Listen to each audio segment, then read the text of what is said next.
Hi everyone! In this video, we'll be discussing Case 7 of the regional case set, titled The Korean Pop Industrial Complex. This case is about the morality of how the K-pop industry operates, so hopefully those of you that listen to K-pop will find this to be an interesting case.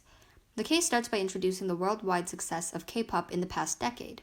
With this proliferation of K-pop, many people argue that the rise of K-pop is morally good. After all, cultural globalization allows for more diversity and gives people from all over the world a chance to understand and appreciate different ideas, meanings, and values. This increases diversity of thought and empathy. Additionally, the rise of K-pop has allowed South Korea to develop its soft power, which is basically a country's power through its image as opposed to things like military or economic might. However, for K-pop performers, the narrative is less attractive. The industry is known for having exploitative contracts, extreme beauty standards, and even human rights violations. K-pop performers are usually undercompensated despite working long hours, and plastic surgery has become a norm. Additionally, sexual exploitation is a terrible reality for women in Korean entertainment, and these scandals are often hidden from the public. This is the basis for the argument that fans of K-pop are propagating a system that is morally dubious. However, some people may try to justify the K-pop industry by citing how Korean culture emphasizes work ethic. They may argue that criticizing the industry simply because of the workload of the performers would be inconsiderate of differing cultural values. So with that in mind, let's get into the case questions. Question 1 asks us, do listeners have a moral obligation to stop supporting the K-pop industry if they know that the performers are mistreated? Well, fans do not have a moral obligation to stop supporting the K-pop industry, as there may be a negative correlation between the amount of abuse a performer suffers and the amount of support they receive. The more support they receive, the less abuse they endure, and the company no longer feels the need to overboard with fan service and promotions. There have actually been multiple instances in the industry where groups who are being mistreated took to social media to voice what they were going through, and fans almost immediately supported them. The overwhelming amount of public support given to the group in some cases actually helped them break away from their entertainment company and get a better contract. Second, the plastic surgery K-pop idols go through should not be looked down upon and described in the way that the case states it. Because of the culture of South Korea, plastic surgery is not uncommon in general, and the process itself is not necessarily bad. While this does vary on a case-by-case basis, plastic surgery itself should not have such a negative connotation, as some performers may choose to get it themselves or may feel more confident after receiving the surgery. This case neglects the positive outcomes that plastic surgery may have. And finally, the hungry fan base referred to by the case is a debatable topic in and of itself. While there are fans who are constantly demanding new content, most don't necessarily pressure idols for it. The majority of the time, fans are constantly attacking and criticizing companies for neglecting idols, and almost always blame the companies for any sort of negative news or publicity about a group. Although K-pop fan bases do enjoy new content, they don't necessarily have to pressure performers for it. With that being said, there are a lot of ideas in this case that can honestly flip either way, depending on how you approach it. Lastly, there are a few follow-up questions I want you guys to think about. A lot of the explanation I just ran through hinges on the idea that fans supporting the K-pop industry can actually be a positive force. But let's play the devil's advocate and pretend that we know for sure that fan bases will increase the mistreatment of performers.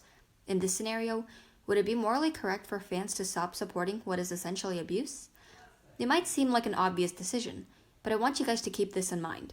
The case itself mentions that K-pop is an extremely important industry because it has allowed for the development of South Korean soft power and has also allowed for a trend of increasing empathy and global connections. So how can we determine if one side outweighs the other? Be prepared to share your thoughts during our next meeting. Question 2 says, if people voluntarily enter contracts, does it matter that the terms of the contract are exploitative or otherwise unethical? How can we distinguish between coercion and voluntary agreement? To make it easier for us to decipher, we're going to look at this question part by part. The first part basically asks, should we judge a contract or even care if it's exploitative or not, given that people are voluntarily signing them? We should understand that contracts are legal binding documents which state the rights and responsibilities of two parties regarding an agreement between them. Most of the time, you sign a contract knowing what sacrifices you will make for the agreement. And it's important to keep in mind that sometimes pressures come in when signing a contract and that your situation leaves you no choice but to sign a contract. But still, in most cases, people signing the contract, having looked over the terms, are expecting what is coming. However, K-pop agencies are known to appeal to its future trainees by making false promises that don't come true and exploit even more of their human rights that are not listed on the contract. A factor of further exploitation comes in for K-pop specifically, which leads to the second part of the question. That says, how can we distinguish between coercion and voluntary agreement? A voluntary agreement usually mean that both parties agree with the terms listed on the contract, strictly follow these terms, and with both parties benefiting in some way. However, a coercion usually leads to one party dominating and taking rights away from another or exploiting them. There are many factors that distinguish coercion from voluntary agreement, and in the case of K-pop industry, one may argue that the further exploitation that goes beyond the terms listed on the contract may cause it to be an example of coercion. And of course, you are allowed to have any answer that you would like from your own reasoning. Now the last question calls for a broader view on our society, asking whether or not the entertainment industry as a whole is inherently exploitative. Living in a digital age, we're familiar with how the entertainment industry takes over trends and exploits our interests to earn money. Examples range from beauty standards to even Black Lives Matter and racial topics that are sensitive right now.